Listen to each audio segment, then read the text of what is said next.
الحمد لله رب العالمين والصلاة والسلام على سيد الأنبياء والمرسلين. الحمد للہ آج ہم نے 24ویں سپارے کی سماعت کی. ومن أظلم ممن كذب على الله وكذب بالصدق إذ جاءه. کہا کہ اس سے بڑا ظالم کون ہے کہ جو اللہ کو جھٹلاتا ہے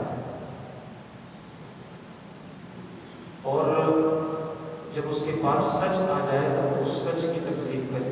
اس سے بڑا ظالم کون ہو سکتا ہے؟ اسی طرح جو اگلی آیت ہے الذی جاء بالصدق وصدق به اولئک هم المتقون، کہ وہ شخص کہ جب اس کے پاس سچ آیا تو اس نے اس کی تصدیق کی، جس نے سچ بات کہی اور سچ کی تصدیق کی. اولئک هم المتقون، تو یہی لوگ متقین ہیں، تقوی والے. اس آیت کی تفسیر میں مفسرین فرماتے ہیں کہ یہ حضرت سیدنا صدیق اکبر رضی اللہ عنہ کی حاصل ہے کہ جو خود بھی سچے ہیں، صدیق ہیں، صدیق اکبر سچے ہیں اور سچ کی تصدیق کرنے والے ہیں. آگے چلتے ہیں. فرمایا اللہ یتوفی الانفس حین موتہا، کہ اللہ تبارک و تعالی کسی بھی جان کو، کسی بھی انسان کو جب اس کی موت کا وقت آ جاتا ہے تو پھر یتوفی الانفس، تو پھر کیا کرتا ہے؟ اس کے وقت کو مکمل فرما دیتا ہے، اس کو موت عطا فرما دیتا ہے، اس کو فوت کر دیتا ہے. ٹھیک ہے، یعنی موت کا وقت نہ مؤخر ہوتا ہے نہ مقدم ہوتا ہے. جو وقت موت کا جس کے لیے لکھ دیے گئے ہے اسی وقت اس نے مرنا ہے. اچھا، یہاں پر یہ ہے اللہ یتوفی الانفس حین موتہا. پیچھے ہم 21ویں سپارے میں پڑھائے ہیں، وہاں پر ہے کہ قل یتوفاکم ملک الموت الذی وکل بکم. پیارے حبیب آپ فرما دیجئے کہ تمہیں ملک الموت موت عطا کرتا ہے. تمہیں موت کون دیتا ہے؟ ملک الموت، یعنی موت کا فرشتہ حضرت اسرائیل علیہ السلام. وہاں یہ لکھا ہوا ہے کہ تمہیں موت کون دیتا ہے؟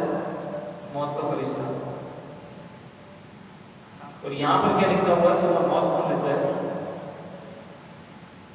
یہاں پر کیا ہے؟ یہاں پر تمہیں موت کون دیتا ہے؟ اللہ. قل یتوفاکم ملک الموت الذی وکل بکم. وہاں ہے کہ تمہیں موت دیتا ہے کون؟ ملک الموت. تو یہاں پہ تمہیں موت دیتا ہے اللہ.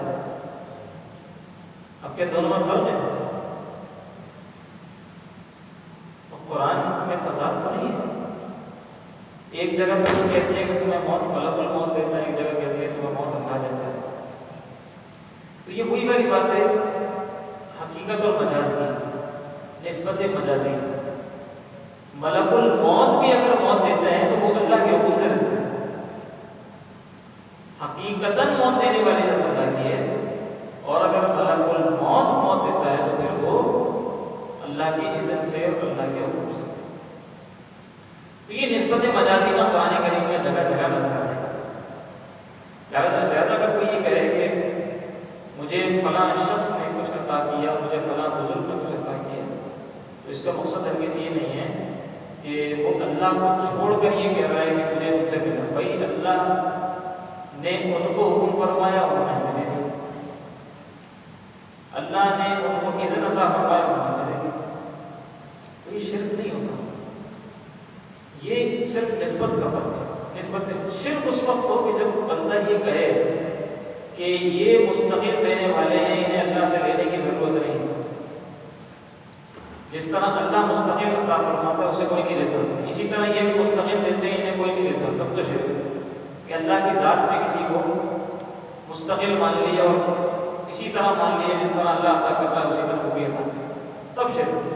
لیکن اگر یہ ہے کہ اللہ کے حکم سے کوئی دے رہا ہے، اللہ کی اذن سے کوئی دے رہا ہے، اللہ سے لے کر کوئی دے رہا ہے، اللہ نے کسی کو سبب بنا دیے وہ ہمیں دے رہا ہے، اللہ نے کسی کو جو ہے وہ طاقت عطا کر دی وہ ہماری مدد کر رہا ہے، تو یہ شرک تھوڑی ہے۔ پھر ہم اگر یہ کہیں کہ اس نے ہماری مدد کی، اس نے ہمیں دیا، تو اس کا مطلب ہرگز یہ نہیں ہے کہ اللہ کو چھوڑ کر اس نے ہماری مدد کی، بلکہ اللہ کے حکم سے اس نے ہماری مدد کی۔ اور جب ہم یہ فرق کرتے ہیں اللہ کے حکم سے مدد کی، تو اس کا مطلب یہ ہوتا ہے کہ یہ نسبت مجازی ہے اور نسبت مجازی جائز ہے۔ یہ تو قرآن کریم جا بجا بیان کرتا ہے، لہٰذا یہ نسبت شرک نہیں ہے۔ آگے چلتے ہیں، قرآن کریم میں بھی دل لبھا دینے والی آیت اور سکون پہنچا دینے والی آیت، قرار دل میں عطا کر دینے والی آیت، قُلْ يَا عِبَادِيَ الَّذِينَ أَسْرَفُوا عَلَىٰ أَنفُسِهِمْ لَا تَقْنَطُوا مِن رَحْمَتِ اللَّهِ۔ اے حبیب آپ کہہ دیجئے، اے میرے وہ بندو کہ جو اپنی جانوں پر ظلم کر بیٹھے ہیں، جنہوں نے اسراف کر لیا ہے، اسراف ظلم کر لیا ہے، لیکن لا تقنطوا من رحمت اللہ، اللہ کی رحمت سے مایوس مت ہونا۔ ان اللہ یغفر الذنوب جميعا، اللہ تعالیٰ سارے گناہ معاف فرما دے گا۔ انہ هو الغفور الرحیم، وہ غفور الرحیم ہے، وہ گناہوں کی مغفرت فرمانے والا اور رحم فرمانے والا ہے۔ سبحان اللہ، کیسا مجدہ جافزہ ہے کہ بندہ جب اپنے گناہوں پر نظر کرے تو وہ پریشان ہو جائے، تڑپ جائے، لیکن پھر ساتھ ہی اللہ تعالیٰ کی رحمت پر جب نظر جائے تو انسان مسلمان مطمئن ہو جاتا ہے۔ وہ کہتا ہے کہ اللہ کی رحمت کے آگے میرے گناہ تو کچھ نہیں ہے، اس لیے کہ اللہ نے خود فرمایا وَرَحْمَتِي وَسِعَتْ كُلَّ شَيْءٍ، میری رحمت تو ہر چیز سے وسیع ہے۔ تو جب نظر رحمت کی طرف گئی تو پھر اپنے گناہ نظر ہی نہ آئے، اور سمندر کے جھاگ کے برابر بھی اگر گناہ ہو تو اللہ کی رحمت ایسی ہے کہ ایک آنسو کا قطرہ شرمندگی سے، ندامت سے جو بہہ جائے تو سمندر کے جھاگ کے برابر گناہ اللہ معاف فرماتا ہے۔ لہذا گناہ گاروں پریشان مت ہونا، اللہ کی رحمت سے مایوس مت ہونا، خودکشی مت کر لینا، اور کوئی ایسا بڑا قدم مت اٹھا لینا۔ اللہ معاف کرنے والا ہے، توبہ کر لینا، اس کے در پہ آ جانا، اس سے معافی مانگ لینا۔ کیسی تسکین ہے اس کے اندر۔ آگے دیکھیں، آگے فرمایا وَاتَّبِعُوا أَحْسَنَ مَا أُنزِلَ إِلَيْكُم مِّن رَّبِّكُم۔ یہ ایک بڑی زبردست بات ہے، اللہ تعالیٰ نے جو احکام تمہاری طرف نازل کیے ہیں ان میں سے جو بہترین ہے نا، اس پر عمل کرو، ٹھیک ہے؟ احسن ما انزل الیکم من ربکم، یعنی جو افضل ہے، جو اعلیٰ ہے، اس پر عمل کرو۔ یعنی ہمیں عزیمت پر عمل کرنے کا درس دیا جا رہا ہے۔ احکام دو طرح کے ہوتے ہیں، ایک ہوتا ہے عزیمت والا اور ایک ہوتا ہے رخصت والا، ٹھیک ہے؟ عزیمت کا مطلب یہ ہے کہ اپنی جان پر مشقت کر کے، اپنے آپ کو تکلیف میں ڈال کر بندہ اللہ کی اطاعت کرے، یہ ہے عزیمت۔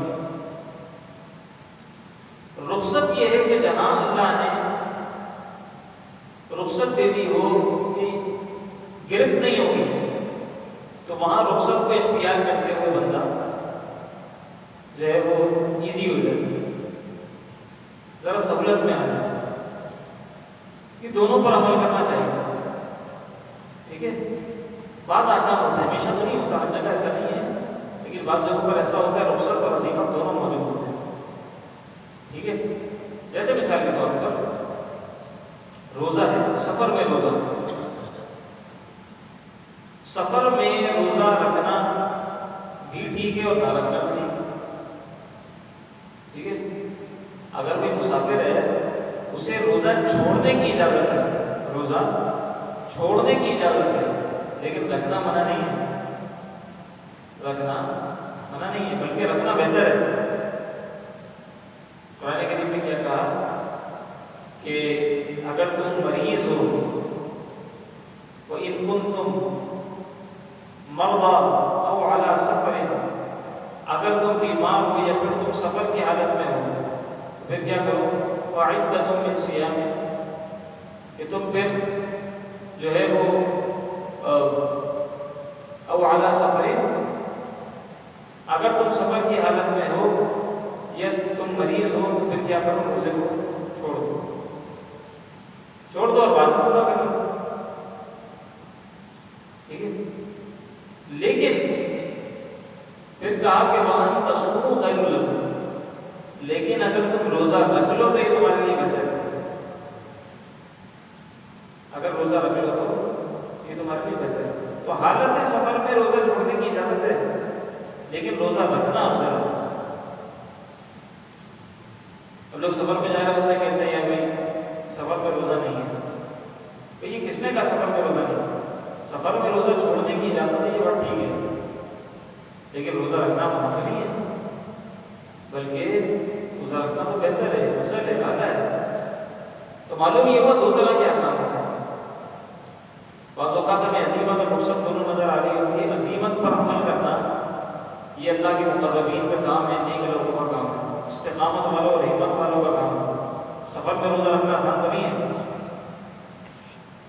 ٹھیک ہے۔ اچھا، اسی طرح میں ایک مثال اور آپ کو دوں کہ قرآن کریم نے فرمایا ان تبدوا الصدقات فنعما ہی، اگر تم اپنے صدقات کو ظاہر کر دو تو یہ بھی ٹھیک ہے، فنعما ہی، یہ بھی ٹھیک ہے، لیکن وَإِن تُخْفُوهَا وَتُؤْتُوهَا الْفُقَرَاءَ فَهُوَ خَيْرٌ لَكُمْ، لیکن اگر انہیں چھپاؤ اور فقیروں تک پہنچاؤ، محتاجوں تک پہنچاؤ تو یہ تمہارے لیے بہتر ہے، یعنی چھپا کر پہنچاؤ، ایک ہے ظاہر کر دو اور ایک ہے چھپا کر،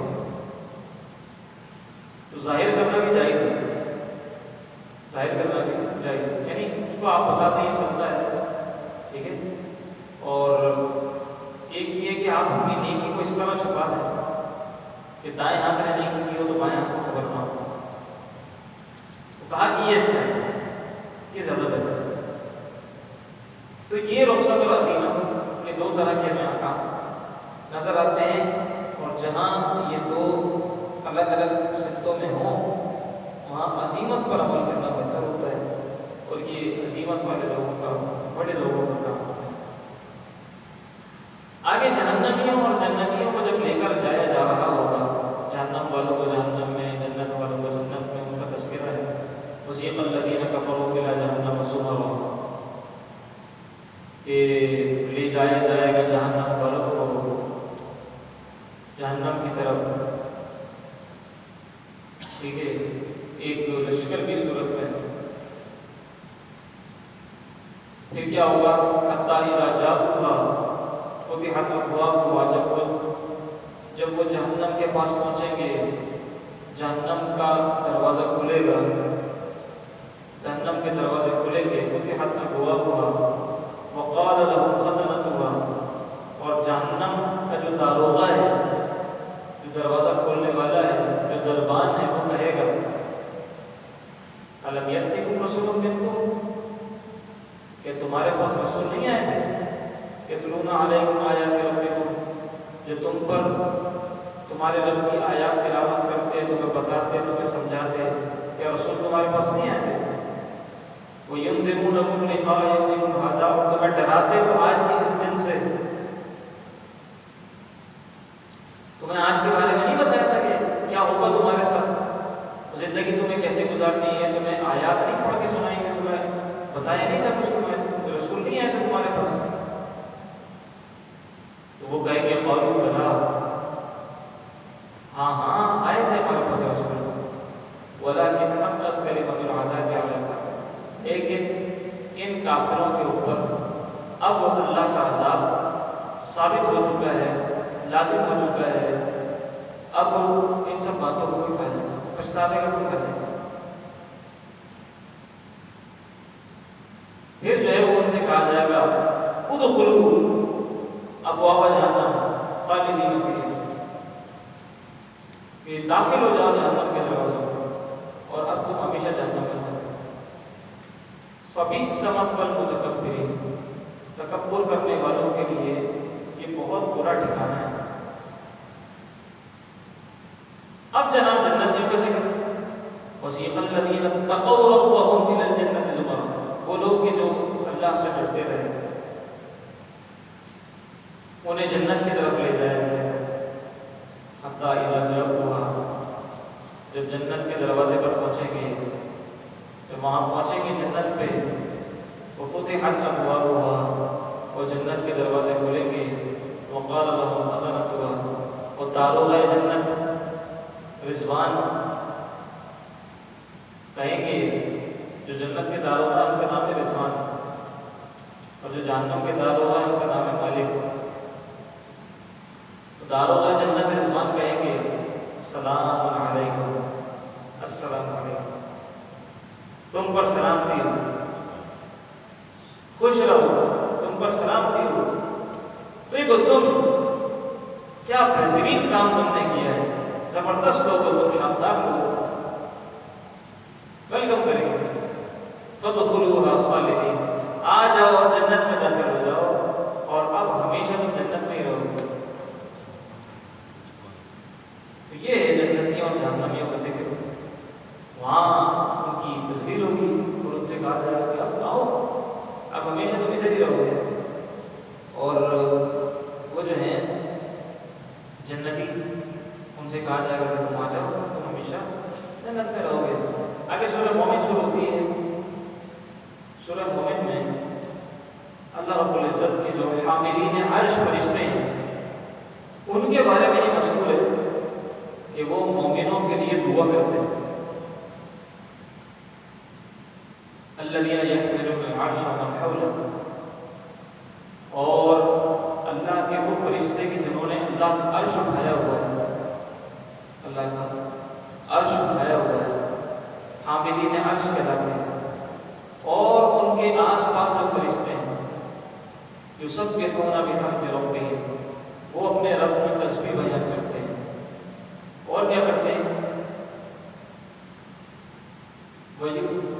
یسبحون بحمد ربہم ویؤمنون بہ ویستغفرون للذین آمنوا، اور وہ اپنے رب پر ایمان رکھتے ہیں، اور ساتھ میں کیا کرتے ہیں، ویستغفرون للذین آمنوا، اور ایمان والوں کے لیے دعائے مغفرت کرتے ہیں، بخشش کی دعا کرتے ہیں، ان کے لیے استغفار کرتے ہیں ایمان والوں کے لیے۔